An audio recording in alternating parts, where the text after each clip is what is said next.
It's your boy Utica, undeniably the illest cat around, aka Mr. Make This Pick Real Quick, alongside my bro, host extraordinaire. Y'all know what it is. This RayBuck. This Chuck Jordan is Mr. Fucking make these picks every day, all day, fucking the day of the day should need to be made. Mr.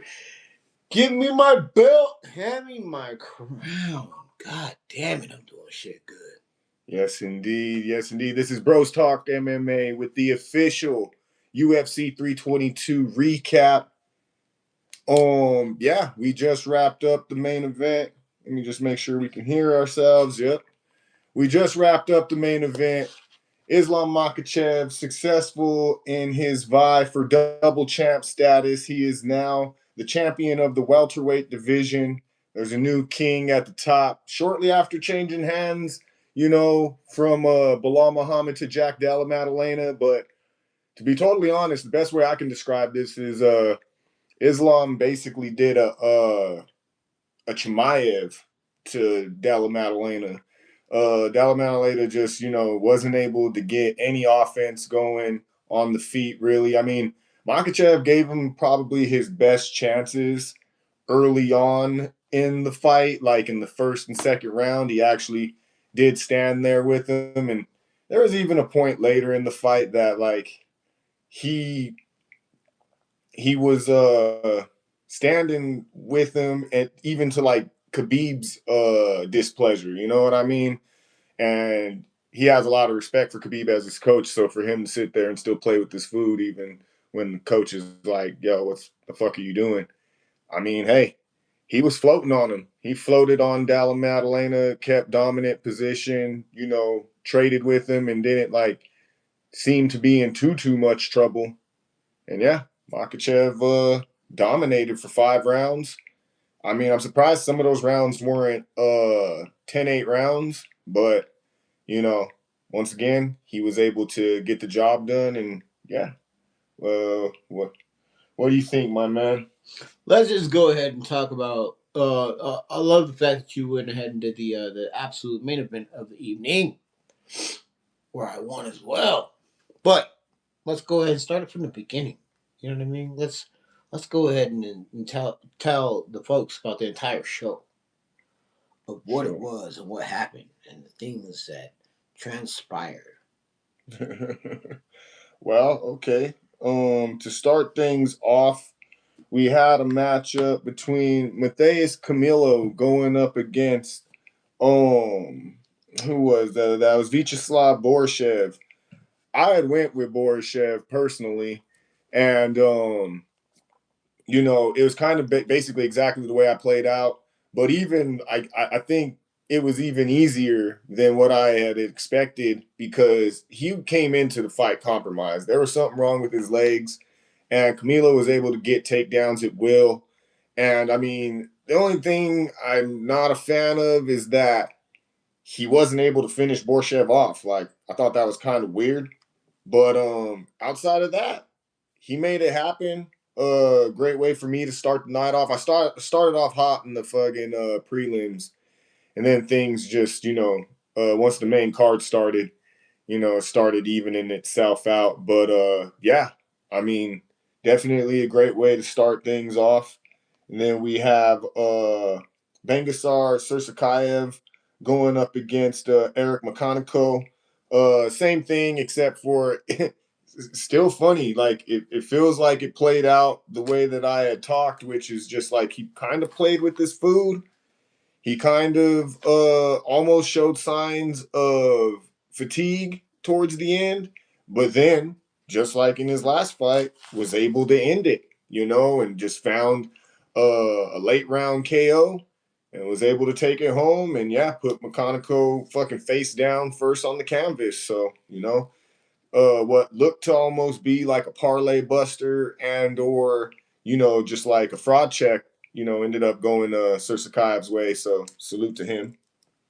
Yeah, I mean, we all know Sursakayev was going to win. In my opinion, he did make it a little scary.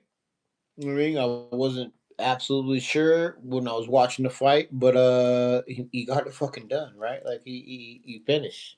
Yes. So I can't even be mad at the man on how he did it or what he did, but He scared me a little bit in the first round. I'll say that. Oh, bro, I was just like, bro, see, he's playing too much, and he thought that he was gonna just blast through this dude, get him out of there with the grappling, and then now homeboy's starting to come on, but nah, he was able to outlast him, outdog him, and then find something nasty at the end. So good for Sir Sakai, but this is the dangers. Let this be a cautionary tale of being overhyped when you come in. You beat somebody on the Contender Series, you turn around and are on the same card as your training partner in Chimaev, who's the champ now, and was literally singing your praises all week, saying that literally you were better than him.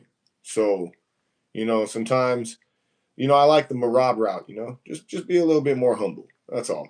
But, he's backing it up, so good on him. I'll say this um, with the Sosakayev pick. At this point, in the card, you are 2-0. Yeah, I was 2-0 at this point. Two Like and I zero. said, I'm 1-1. I'm 1-1 at this point. I started out hot, bro. Like for real. In the prelims, I was good money, and then once the main card started, things started evening out real fast too. With all those fucking first round finishes. Uh, so we move on to the third fight of the night. We have uh, Fatima Klein going up against Angela Hill. And yeah, I mean, this one I was kind of on the fence about leading up to making picks, but then eventually went with Fatima Klein because pretty much played out the way I expected. I didn't think she was going to finish Angela Hill, but at the same time, I did just see her as the more threatening of the two. Like Angela Hill is good everywhere, but she's not particularly great anywhere where you have to really like be cautious about where she's attacking from, depending on if it's from the ground or the feet. So it was one of those things with that age difference and just even just the way that Angela Hill tends to get the raw end of decisions. I just felt like I had to go with Fatima Klein. And not only did Fatima Klein come out, push the pace, pour on the volume, manage the distance, all that good stuff, she actually started getting way more aggressive and then gradually closing the distance as the fight went on and was literally trying to, hurt Angela Hill any way she could possibly. So that extra level of aggression that she applied really paid dividends, and I look forward to seeing Klein down the road. And yeah, that was a good fight. What do you think? Absolutely, I completely agree with you. I've never seen Fatima Klein come out that aggressive. It was crazy. She was on fucking Angela Hill's ass the entire fucking time. She was literally there to destroy her the entire time. She was throwing elbows. She was throwing punches. She was throwing kicks. She was on her shit. She was ready to finish her. And that's what it was. I said that in my breakdown that Klein is a finisher. Klein is there to fucking finish. Klein is there to make shit happen. She did not finish her, but give her an extra round. Yeah. Give her an extra round. See what happens. Yeah. No, You know what I mean? seriously, if that was like a 5-rounder. Yeah, definitely. Heading into the fourth and fifth, it probably actually would have gotten finished. Absolutely. Like For sure. Klein was fucking mad. I'm not sure why she was mad. She looked like fucking Angela Hill had kicked her fucking puppy or some shit like that. But that being said, yeah, Angela Klein or Klein, Fatima Klein whipped an ass. For sure, for sure. Moving on to the next fight, we have Chepe Mariscal going up against Pat Sabatini. Unfortunately, this was my first L of the evening. Yeah, just Chepe wasn't able to get anything going on the feet. Sabatini, who I knew was going to be the better of the two on the ground, he just, he was able to maintain a pace and control on Chepe and just, had Chepe at the point where he couldn't make sound decisions on the feet. And then it would open up a takedown, and he was able to just maintain that control, even though the few flashes, that Chepe had to be able to, I not necessarily finish, but he was touching him up on the feet. He was definitely touching him up, but he just couldn't keep it on the feet. Yeah, and it sucks. Shouts out to Chepe. I know he'll be back, and he'll learn from this. He'll be better. But yeah, that was the first L I took on the night. Quick shout out to our guy Cesar Marin in the chat. Hey fellas, made money off these guys. Let's fucking go. Appreciate you, bro. Appreciate you. But yeah, thoughts on that fight in particular, Chepe Sabatini. Chepe, I mean that was just a disappointing fight. I'm not even saying that Chepe disappointed me. I'm gonna say that it was just a disappointing fight in all. I hate to just watch a dude hold somebody down because they don't want to get punched in the face. Chepe cut it. Chepe fucking was there to destroy this man. And all that he did was hold him down and keep him at bay. Mm-hmm. And I mean, I respect the game plan. You can't not respect the game plan. It was a good game plan, but it's a boring game plan. No one wanted to see that. You know what I mean? Dana White, I guarantee, will put Chepe Mariscal into a fight way quicker than he's going to put the opponent into his next fight, because Chepe was there to kill this man. Chepe. If you look at the what is that, the hand raise, or however you want to call it, Chepe looked like he wasn't even in a fight. The other dude looked like he was in a fucking war. Mm-hmm. Yeah. And that being said, like, I love Chepe because Chepe, that's what he was there for, and he wasn't there to be fucking like held onto and crotch snipped and all these other things. So, it is what it is. You know what I mean? Things happen how they happen. Mergliotta was being a fucking hoe ass referee. Oh, Mergliotta making it look weird. He was being weird. And then fucking what was I gonna say? Damn.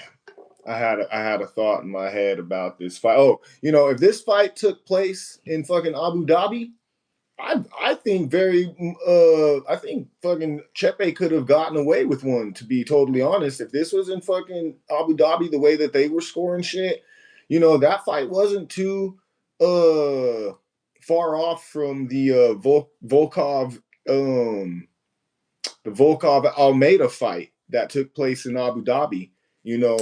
A lot of control time in that one, but Almeida didn't do much with that control time, and he was getting dotted up, and if this was in Abu Dhabi, I think Chepe could have won that fight because he truly did the more damage.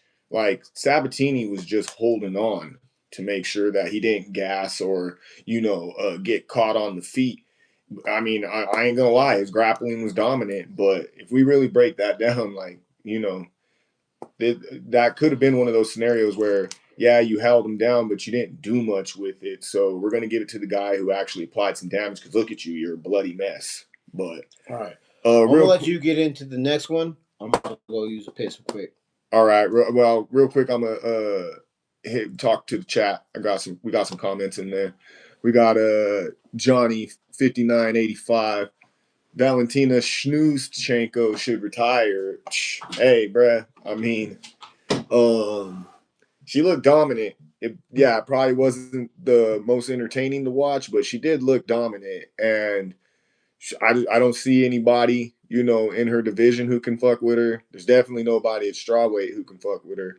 And, seeing how things pan out between Harrison and Amanda Nunes, it kind of would be interesting either to see her move up to 135 and take on Harrison, which I don't know. I don't know if she's big enough to take on Harrison. It might look literally the same way it looked with her and Wei Lee, except for Harrison just kind of bullying her around. But I don't know if Harrison got hands like that to fuck with Shevchenko, but I don't know if Shevchenko could get anything off. Anyways, or you go for the fourth matchup between her and Amanda Nunes, or maybe it's the third matchup. I'm not for sure, but either way, I know Amanda's won multiple times against Shevchenko, and Shevchenko still wants that fight back. She truly does want that fight back, and I think she's making herself undeniable to the point where she possibly could get that fight back if Nunes comes back and defeats Kayla Harrison. We got Cesar Marin. Chepe did some hugging like he was drunk dancing. Also, main event was uneventful. I mean, yeah, just um, that smothering grappling, man. You can grow a liking for it, just as being a UFC fan. But yeah, overall, as a combat sports fan, it's definitely not the best to watch. Um, Moving on to the next fight, we have Kyle Dawkins going up against Gerald Meerschaert. More of the same. Like we kind of knew how this one was going to play out. I think a lot of people really did see Dawkins just clearing him, chinning him and knocking him out, which he basically did.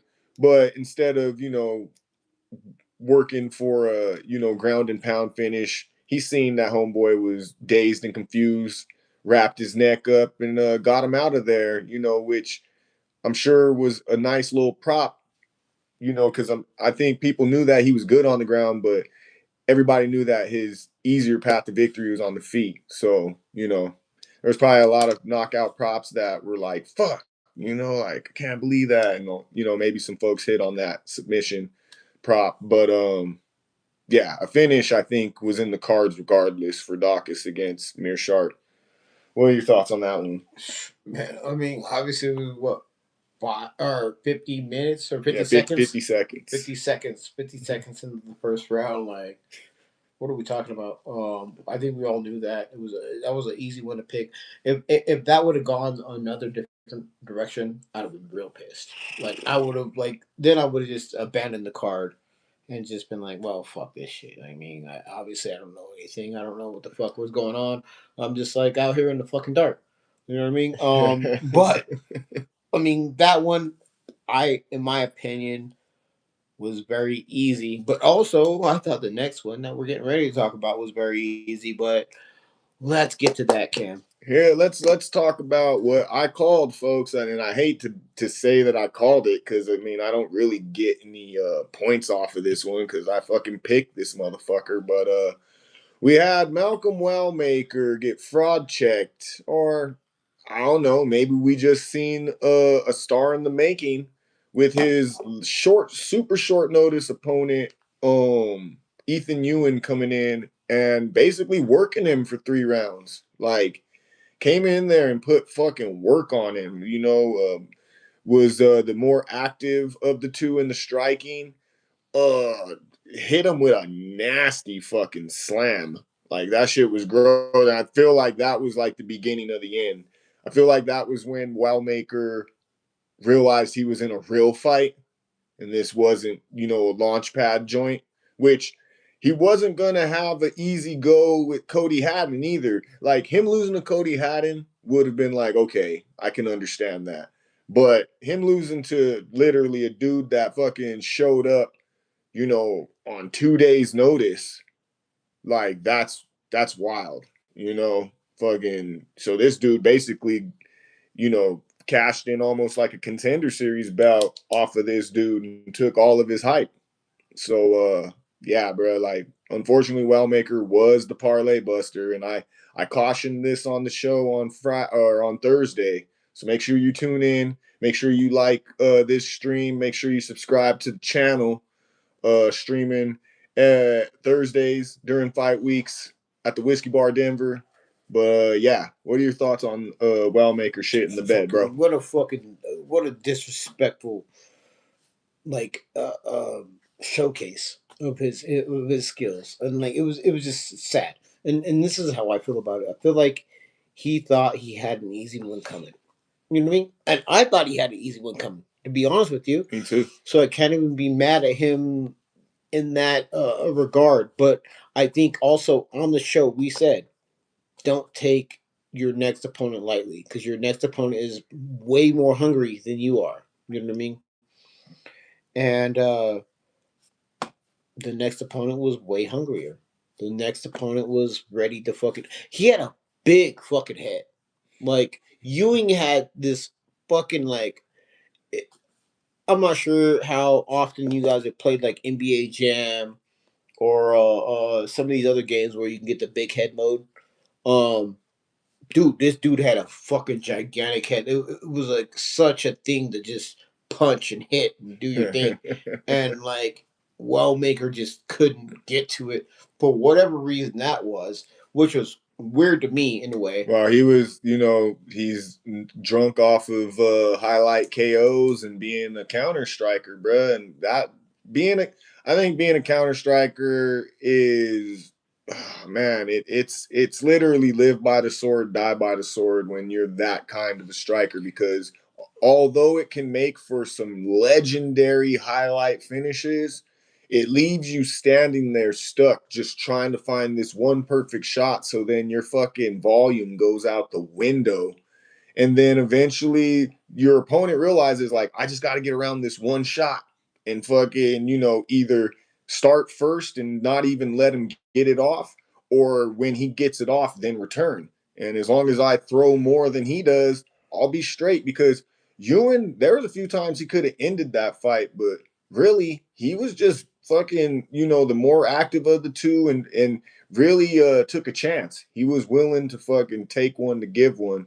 Sure. And yeah, Wildmaker fucking fumbled the bag, bruh. And I'll say this: Cesar Moran said Ewing came in there to knock heads off, and like he did, even though his head was way fucking bigger. He also said bro had the whole fight camp to get ready, and he still got rocked. He still got rocked. It's so disappointing. That was a very disappointing fight because all, in my opinion, Wellmaker needed to do was stay on the outside, piece him up from the outside, keep distance. You know what I mean? Stay measured. You know what I mean? Pop, pop, back out. Pop, pop, back out. You cannot let a Tyson come in towards you because that's what Wellmaker, or not Wellmaker, but that's what Ewing was. Ewing was a little Tyson, and he just came in. He got real close. You know what I mean? Close distance, and then blew him up. And like you can't allow that to happen when you have the reach advantage. It makes no sense to do that. So that being said, yeah, I just my bad. Go ahead. I'm sorry. that being said, it just made no sense. And so like good shit, Bucky Ewing. Obviously you're gonna have a place in the UFC at least for the next 2 to 3 fights. So solid fucking shouts out to you. But Wellmaker, you need to fucking figure your shit out, my guy. Yeah, no, I mean, I think he's drinking his own Kool-Aid in the sense of like he was in there trying to just like he was trying to flow on this dude when he hadn't even established a solid like game plan. Like he didn't even see what was working for him yet. He was just trying to go in there and style on him, and homeboy was like, okay, keep it up, bruh. Keep doing this explosive shit, and I'm gonna just keep throwing punches and bunches. It's all good. So yeah, way to steal the fucking hype away, and start to blaze your own trail, and heck Also, of a way debut. way to fuck up my parlay, my boy. Oh yeah. So yeah. That place was silent after they announced his name as a winner. That place was fucking silent. young Wellmaker, young parlay breaker is what I'm gonna call him. Anyway, let's move on to the next one. I think you go ahead and introduce that, please, sir. Yeah, we had Aaron Blanchfield going up against Tracy Cortez. I mean, this one went how I expected it to go in its, finality. But to be totally honest, man, fucking Tracy Cortez was giving Aaron Blanchfield a lot of problems early on in the fight. She wasn't able really it was almost like you were wondering if Blanchfield was going to be able to establish a ground game, because it seemed like she was having trouble getting on the inside and getting around Cortez's striking, and Cortez looked good early on. Really, to be honest, she should have won this fight, but she kind of gave it away. Like the fact that she went in to initiate the grappling with Blanchfield, and then basically just gave her a takedown, and then Blanchfield took it from there. I mean, Cortez is going to definitely have a flight home just thinking about, like, yeah, that was dumb. Because she was doing well, and she just needed to keep it on the feet, and she would have pieced up fucking Cortez for the rest of the fight. To be, to be honest with you, I feel like the saddest flight home is going to be for Tracy Cortez. Not because she lost, but because she could have won. I did bet on Erin Blanchfield, and she did win. And you know what I mean, she got me the money, and that's great, and I really appreciate that. But the fact is that Tracy Cortez really was piecing up Erin Blanchfield, and she was throwing bombs at her. I've never seen Tracy Cortez throw bombs like that. Like she literally was throwing these very super hard shots and very accurate shots, but she didn't keep following up the way she should have. And then at some point, she decided that she wanted to take down Erin Blanchfield, and I was like, "What are you doing?"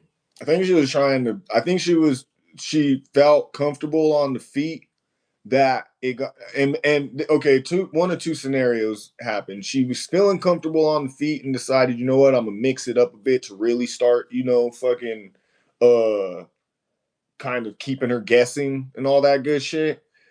Or she was starting to gas, even though she was looking good internally for her. She may have been gassing, so then she opted to try and grapple, and literally just gave a win to Erin Blanchfield. Like it's not to say Blanchfield couldn't have came on later on and got it done somehow, but in that particular moment, Cortez was ahead and literally just said, "Here you go, Yeah, let take me this win." try to take you down, and then like Aaron Bounsfield fucking flipped it over and made it happen or whatever.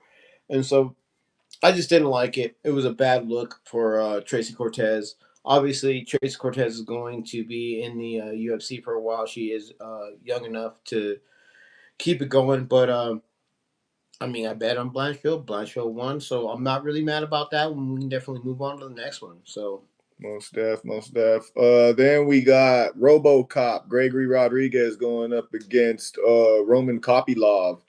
This one went pretty much how I expected it to. As explained on the episode on Thursday, RoboCop was just more powerful, was gonna push the pace. What I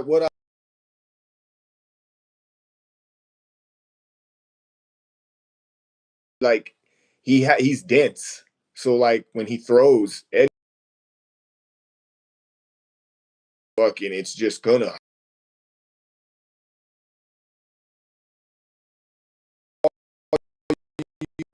more technique could overcome the power that was coming his way. And Rodriguez was just, in his face the entire time. I mean, those dudes were basically fighting in a phone booth, through the second half of the second round and all through the third round. And yeah, it was just, there was nothing that Kopylov could do with the power. And yeah, RoboCop got him the fuck out of there. I think via decision, but still, like it was a dominant performance by RoboCop. So let me go ahead and tell you guys, I'm not reading off of like my fight notes of watching the fight. I'm reading off my fight notes of what I said, you know what I mean, on Thursday. And my fight notes say Rodriguez, he beat CLD. We know how fucking ill he was. He's a measured fighter. Did he look measured in that fight? Of course he did. You know what I mean? This fighter has more power. Did And he have took more chances. He was measured and still was able to take the proper chances. Yeah. And did he have more power? Of course he had more power. Yep. Did he have more routes to victory? Of course he has more routes to victory because you've seen him, you know what I mean, when Kopylov decided he wanted to take down RoboCop, RoboCop was able to fucking turn that over, you know what I mean, and keep it going. So that being said, like my analysis and my brother's analysis and fucking Darren T's analysis on these fights, we know what the fuck we're talking about. Sometimes they go not the way we want them to, but this particular one did go exactly the way I said it was gonna fucking go. Yeah. And that being said, I don't like cops, but RoboCop's my guy. Yeah, real shit. Friggin' shouts out to our bro host Darren Teed. Shouts out Cash Money. Shouts out Fight Bloodline. Be ready. Shouts out the whole squad. But yeah, moving on to the prelim headline. We have Bo Nickel going up against Adolfo Vieira. And this is I'm glad it didn't turn out the way I thought it turned out. Bo Nickel definitely went in there, put in work, and earned a victory. There wasn't anything sus about it. I don't know what it was, but for some reason I just had this. Oh, at first I was gonna go with Vieira because I thought he could present a challenge to Nickel. But then there was just this overwhelming feeling of just like, nah, this is gonna go Nickel's way, whether by hook or crook. He was either gonna get it done for real, authentically, or just something. I just feel like Bo Nickel is being, you know, he's being pushed on us whether we fucking want it or not. So I just felt like he was gonna win, but he went in there and he was just piecing homeboy up on the feet. It was funny because the commentary team was talking about how he was not gonna stray away from his wrestling, and what got him to the show and da da da da. But he went right back to work on the striking and was able to make it happen. So much so that then he ended up catching homeboy with a nasty ass fucking, I believe it was a head kick. He fucking Yeah. he fucking Yep. caught him with a nasty head kick and had that full fucking down. And yeah, fucking great late round finish, third round finish for Bo Nickel. Definitely still feel like that prelim headline was a good spot for him. Hey Uh Cam, read the chat. Read the chat. What we got going on here? Cesar Marin. No nickel gets glazed. Nickel gets glazed by the UFC. Y'all called it, and y'all fellas were right. My man. Shouts out to Cesar Marin in the chat, bro.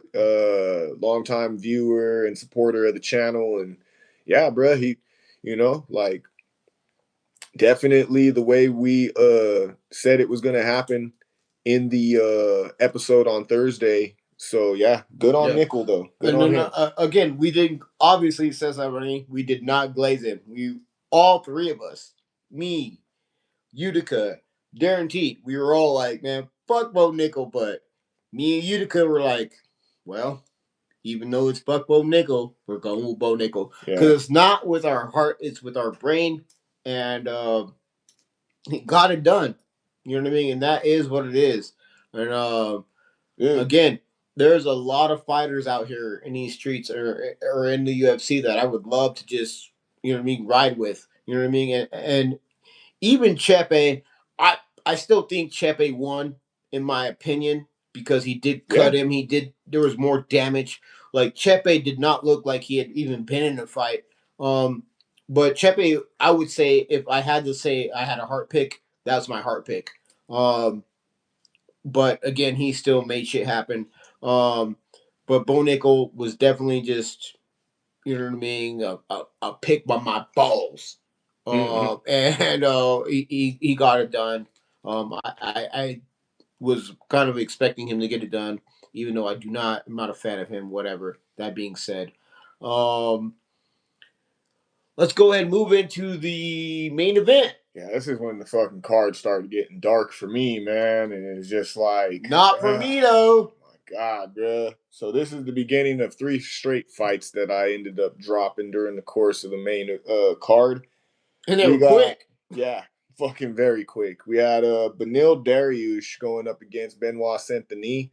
I think Saint Denis got that shit done in like 15 16, seconds. 16 seconds. 16 seconds.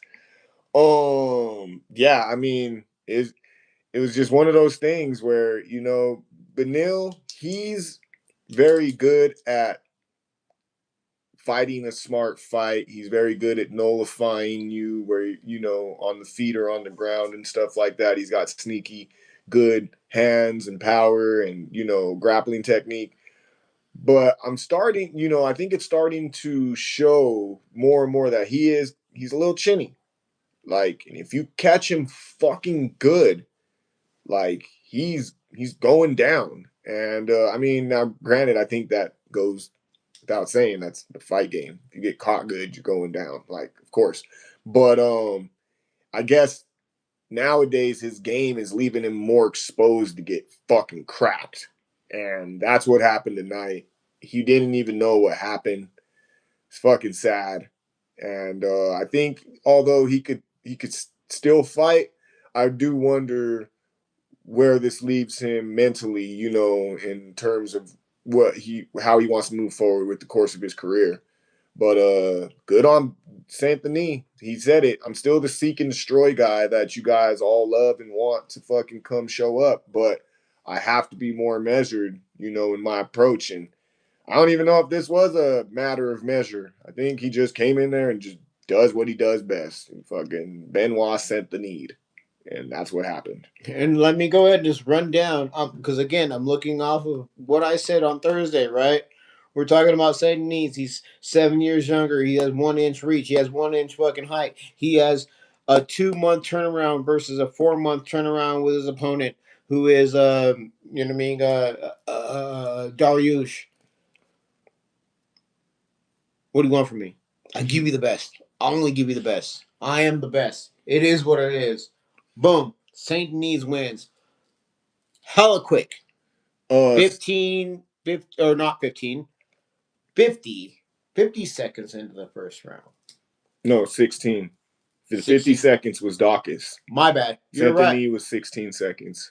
Either way. Don't. Oh no, I was throwing a piss during that fight. My fault. That's why I don't know the number. Literally when you went through the bathroom door, the fight began basically, or it was in intros, and by the time you got out, shit was done.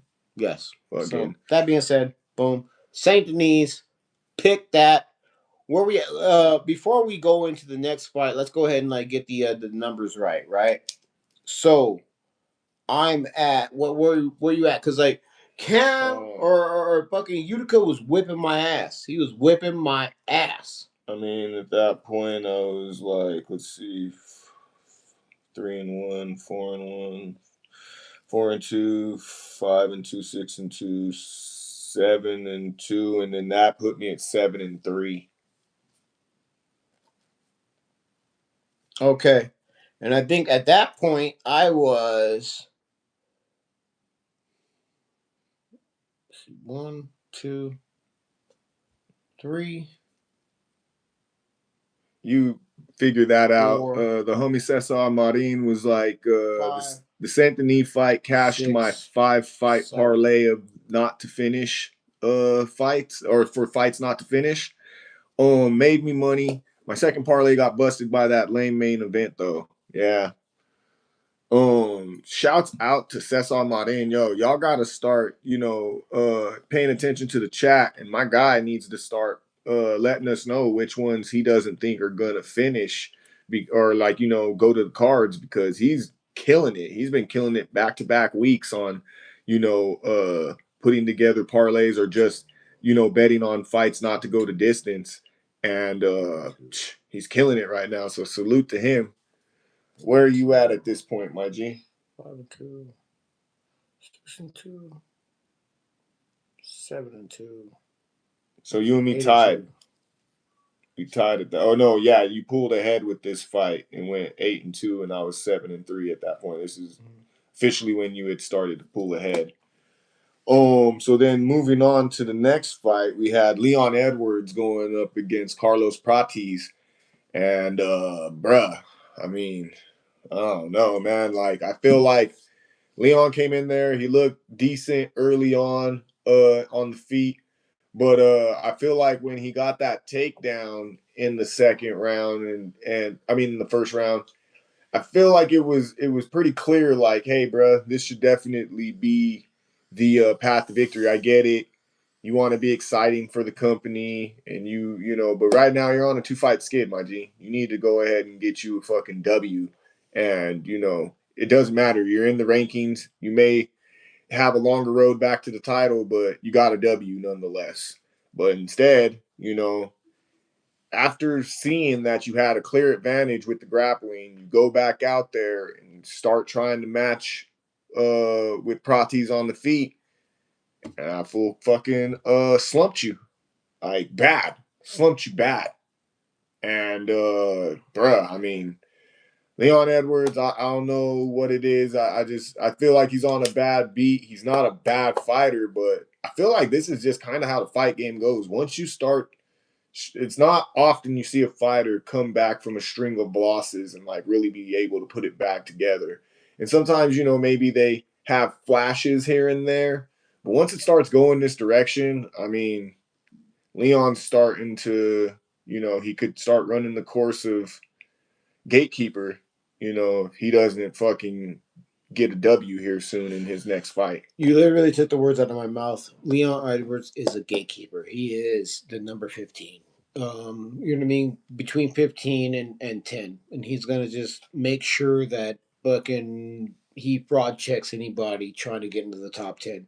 Um, Let me go ahead and run down exactly what I said about Prates. He has 4 inches of reach. He is 2 years younger. He is his opponent. We're talking about Leon Edwards is on a 2-fight slide, and that Prates dies on his shield. I'm talking about the same shit that I was talking about on Thursday. Bruh, if Leon Edwards would have kept with that fucking grappling, I'm telling you, you would have seen Prates look a fucking mess. If he would have kept on him with the grappling, I mean, Prates was breathing hard after the first round.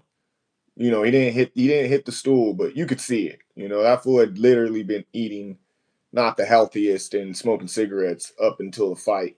And it was showing. And he was telling Leon, like, I don't want to grapple. And he was saying, it's because he wants to be entertaining and shit, but it's also because he knows, like, I don't got nothing for you there. So if you keep doing this, we're gonna have a boring fight because you're gonna beat me. Like, I don't fucking really know.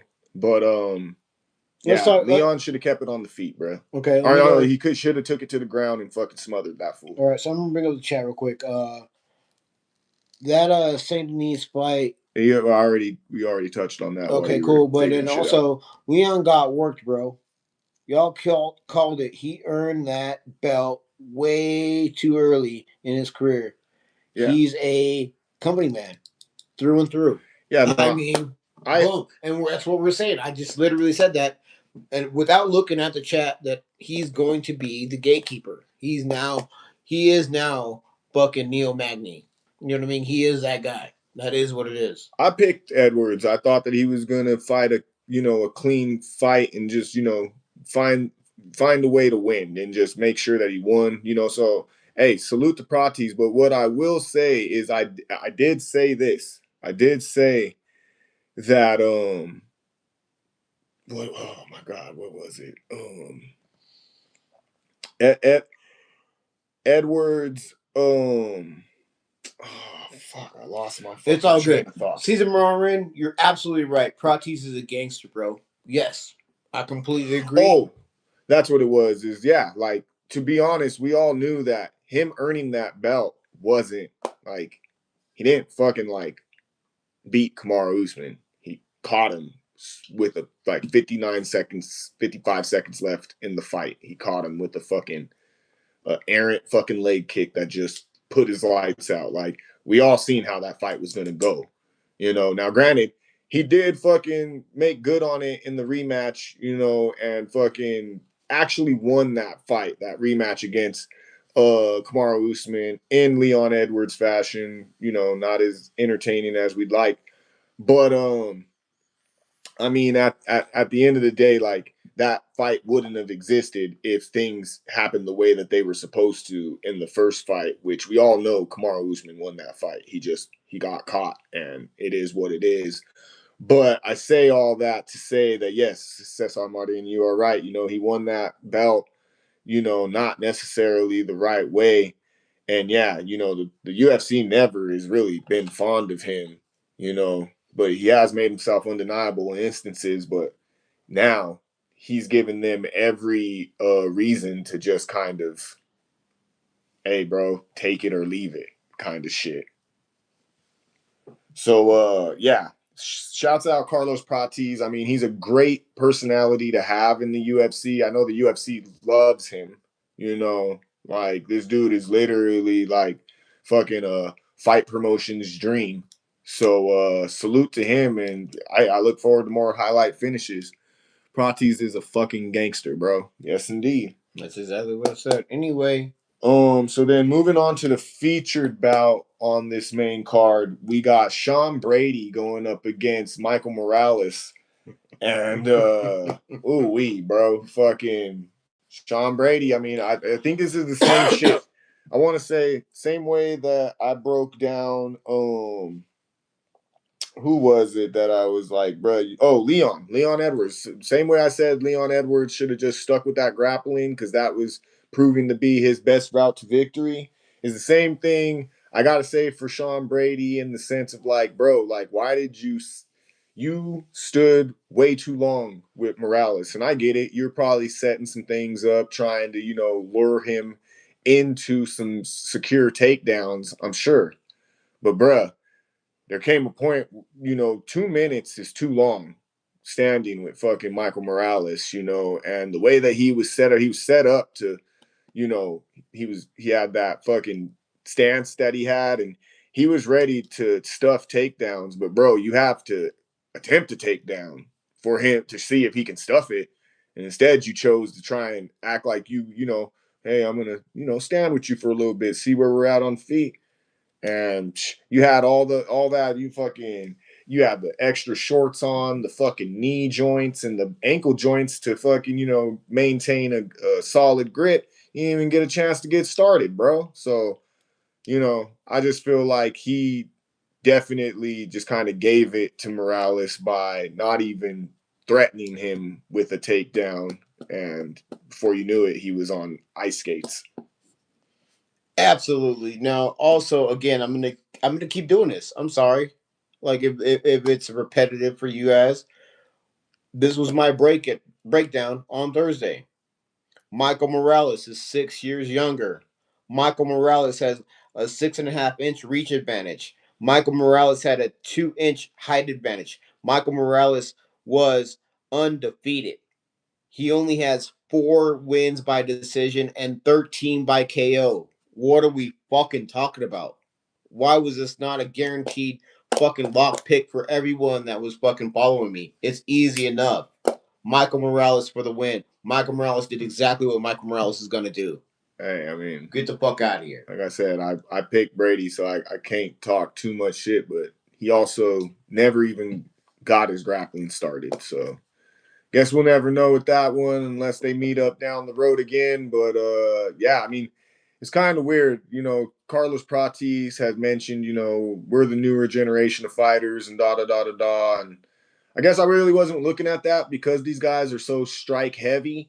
But, this technically, in a sense, was a passing of the torch in terms of cycling out old names in the division for new young blood. Real quick, Cesar Marin, you said Brady saved your parlay. Brady lost that fight. No, he was doing he had a parlay of fights that wouldn't go the distance.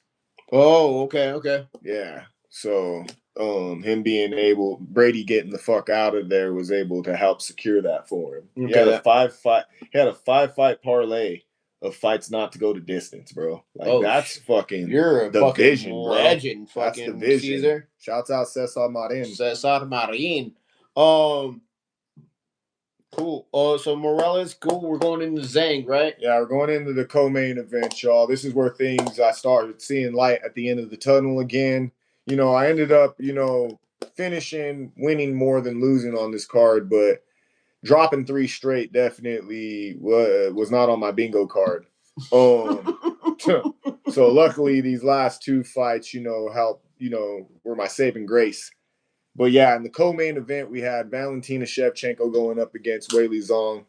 And this went, I wouldn't necessarily say it went exactly how I expected it in terms of like actual competitiveness, but I did see it going this way in terms of Valentina just edging out Weili Zhang in every department. It just was like she was dominant on the feet. She was dominant on the ground. And although I thought Weili was going to give her a little stronger run for her money, like I said, I did believe that ultimately she was the better mixed martial artist. And also, I guess for me, I didn't really factor this too much in, but she was just bigger. She was just bigger than Weili. And even though, they both came in the same weight, Weili still just looked like a straw weight in there with her. And Valentina was just muscling her around. And I feel like she even gave her a chance. Like there, like Valentina stood with her and basically was like, yeah, we can stand, but you have to get close to me. You gotta fucking close this distance. I'm gonna keep here at distance and keep tagging you up. And if you decide to come in, I'm gonna tag you up. And if you decide to fucking grapple or clinch or any of that shit with me, I'm really gonna make you pay because she was definitely the more seasoned, not I don't even say seasoned grappler, but just dominant grappler and just basically owned Whaley for 5 rounds. I'm really surprised at the way that this fight was scored because I do believe that there was definitely some 10-8 rounds in there somewhere in that 5. But nonetheless, Valentina gets the title, remains the champion. Whaley's going to have to figure out whether she's going to go back down to straw weight or if she's going to stay at flyweight. Joe Rogan was pressing her about it, and she was fucking doing the matrix with the questions. So, yeah, we'll have to see what the future holds for Whaley, but strong dominant performance from Valentina, and we'll have to see if she ends. She said she was like, I'm either going to defend against a couple of strong contenders in my division, or I might have to move up and fucking face Kayla Harrison if she keeps calling my name. So we'll see what happens. Hey, I don't know. That's fire right there. But Kayla Harrison, she has to beat Amanda Nunes. And then, like I said earlier in this broadcast, we might get a third or fourth fight between Shevchenko and Nunes for Shevchenko to possibly get one back out of that series. But yeah, what are your thoughts on this one? Because you lost this one. You definitely lost this one, motherfucker. Oh, well, thank you. Thank you for the reminder that I did lose this one. And fucking Whaley she was outclassed. She was absolutely outclassed. She was outweighted. That sounds weird, right? But like she just was not a big enough fighter to bite this fighter to go against Shevchenko. Um she gave it her best effort. I'm not even mad at Whaley and how she fought this fight. She just was not. She did not have the physical capability to win this fight. It's like in basketball when they do that like too short celebration, they like fucking put their hand down towards the ground when they fucking, slam on somebody or some shit like that. And they're just like, you're too small. It's pretty much what Valentina was doing all fight. She was just like, bro, you're too small. Valentina just did what I did to Cameron when he was shorter than me, and he was my little brother. You know what I mean? I just held him at range, and I said, hey, you know what I mean? I'm gonna punch you or kick you if I feel like it. Bro, we all know that was early on because it was very early on for sure. Because obviously he's much taller than me now. You can't see that only lasted so long, and not to say that then I started I just humbled myself and freaking No, he definitely humbled himself. I reserved my aggression for other human beings. But yes, this is how he definitely caught back up with your boy. Not completely, but he got close to me. Yeah. You know what I mean, so real quick, actually no, I did.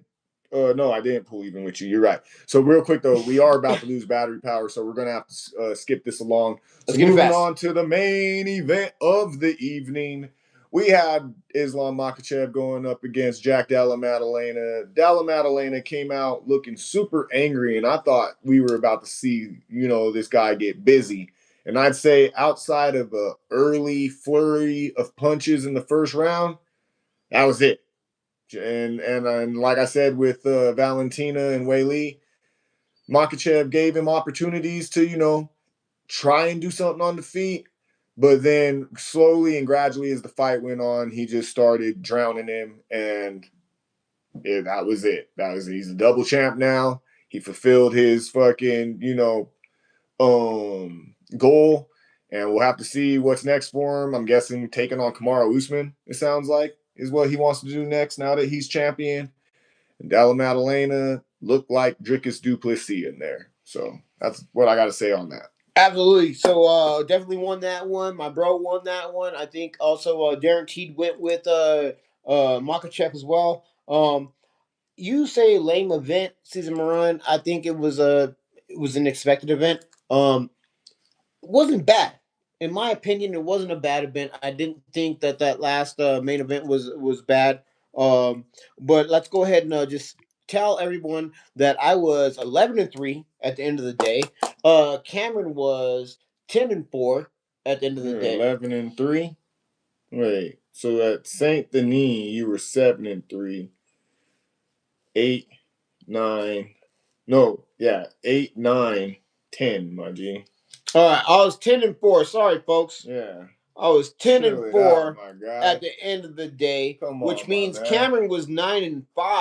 Yes, indeed. At the end of the day, I'll take I'm it. not sure exactly where Guaranteed was. I'm I'll not give really. you a rundown I didn't quick. follow his. He was 0-1, 1-1, 1-2, 2-2, 3-2, 3-3, 4-3, 5-3, 5-4, 5-5, 6-5, 7-5, 8-5, and 9-5. So he ended up pulling even with me. Fucking salute my guy Darren T. Started out a little, up and down, but you were able to fucking get it together, bruh. And But neither one of you bitch ass niggas was able to catch up with the fucking goat. You know what I mean? Y'all know what it is. I'm the fucking best.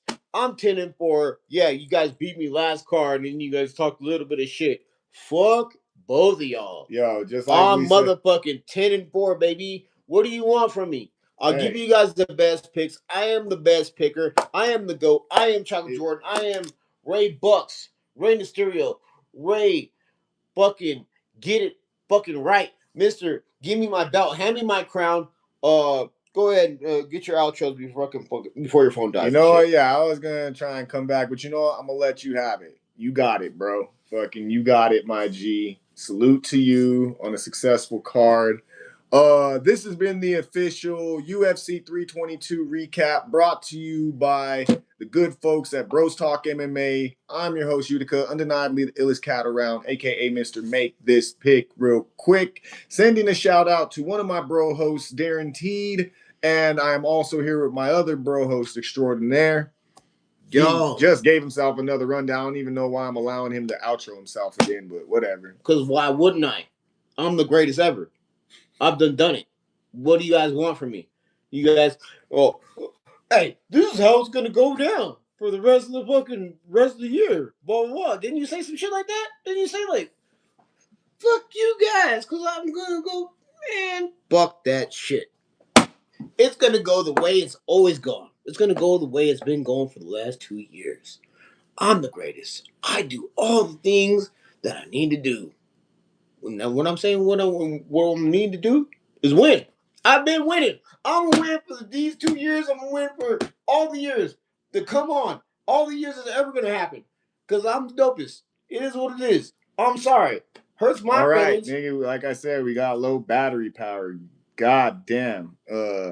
In the great words of New Yorkers, and since this car was in New York, fuck out of here with that shit. Don't you ever disrespect me by interrupting me when you're not the greatest and I am the greatest.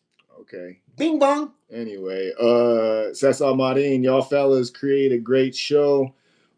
Thanks. Awesome input and fun shit to watch. Thank you. Shouts out to you. Shouts out to everybody that tunes in. Make sure to like this stream. Make sure to go please put a like on that shit. Yeah. Make sure to go subscribe to the channel. This is Bros Talk MMA. Shouts out to everybody that tunes in. We are filming Thursdays now at the illustrious Whiskey Bar Denver in downtown Denver. So if you want to come check out a live taping, come check us out live, y'all. We begin shooting at 7:30. So I'll buy you a shot and a beer. Yeah, I usually show up about an hour before I'm doing setup and shit. So, just come downstairs, say what up, and move about the bar if you'd like, or check out the whole show. Whatever you want to do. Post-show drinks and smoke afterwards, all that good stuff. But yeah, make sure that you follow us at Bros Talk MMA on Instagram, on TikTok. You can follow me at Utica_SME on both of those platforms. You can follow bro if you have an OnlyPans or Flex videos. I'm not even familiar with that one, so that's wild. But yeah, so yeah, once again, also if you'd like to donate or support the channel, you can always check out our Buy Me a Coffee link in the description. And yeah, like I said, this has been Bros Talk MMA. This is your official UFC 322 recap. We will be back next week to break down the UFC Qatar card taking place next fucking week. I'm surprised they're still moving like this. But we have 3 more events left now, folks. So we'll be breaking down the Qatar card on Thursday. And then I think we take a small break, and then we have the last 2 cards after that. So much love to everybody. And you got any more parting words? 10-4, and I'm out. So yes, folks, with that being said, until the next time, we are out.